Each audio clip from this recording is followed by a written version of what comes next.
Halo teman-teman semua, di sini kita akan membahas seputar tips belajar. Perkenalkan, nama saya Nabila, dan di sini kita akan membahas tentang bagaimana meningkatkan dan juga mempertahankan motivasi belajar. Tonton sampai akhir ya.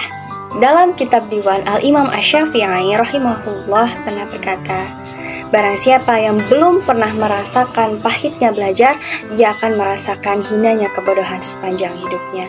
Sepenggal kalimat yang membuat saya tidak pernah berhenti untuk belajar.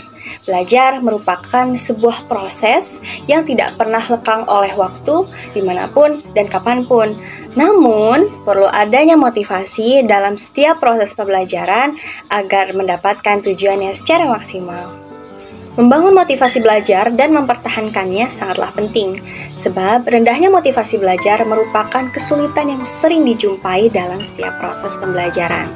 Nah, dengan kita memiliki motivasi yang tinggi, kita akan lebih enjoy gitu kan. Kita akan merasakan kenyamanan dalam menjalani setiap proses pembelajaran bagaimanapun situasinya.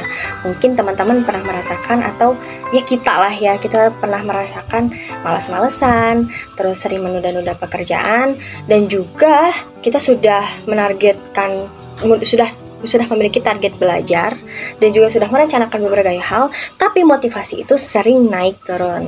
Nah, Nabila ada tipsnya nih. Berikut tips-tipsnya. Menurut Nabila, ada 4 bagaimana caranya kita meningkatkan juga mempertahankan motivasi belajar. Yang pertama adalah keinginan yang kuat. Yang kedua, mindset bahwa belajar sebagai kebutuhan. Yang ketiga, fokus dan konsisten. Dan yang keempat adalah sadari segala hambatan dan juga kegagalan.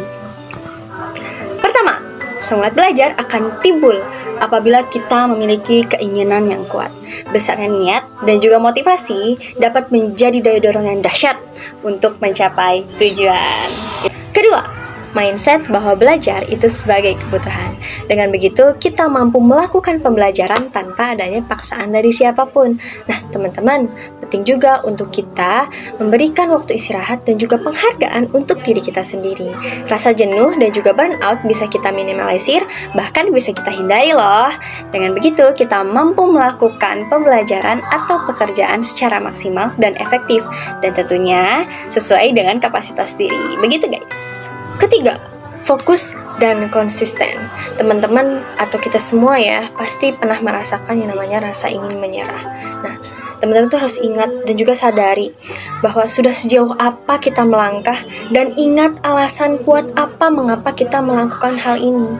Maka dari itu, ayo kita tekankan pada diri kita sendiri untuk tetap fokus dan konsisten dalam mencapai suatu tujuan. Oke?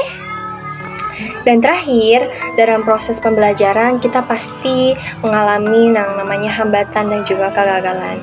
Jadikan hal itu sebagai pengalaman dan juga pembelajaran yang berharga untuk kita semua, sehingga kita bisa melakukan usaha yang jauh lebih matang dan jauh lebih baik ke depannya. Karena ingat, kegagalan bukan akhir dari segalanya. Oke? Jadi tetap semangat dan jangan menyerah. Motivasi harus senantiasa dipelihara di dalam jiwa kita selamanya. Motivasi belajar bukanlah sesuatu yang siap jadi, namun bisa kita tingkatkan selama kita memiliki tekad yang kuat dan juga mindset yang positif. Tak lupa juga untuk kita selalu berdoa kepada Tuhan Yang Maha Esa agar diberikan kemudahan. Maka dari itu, motivasi belajar sangat diperlukan untuk proses bertumbuh dan juga dapat menentukan tingkat keberhasilan seseorang dalam belajar.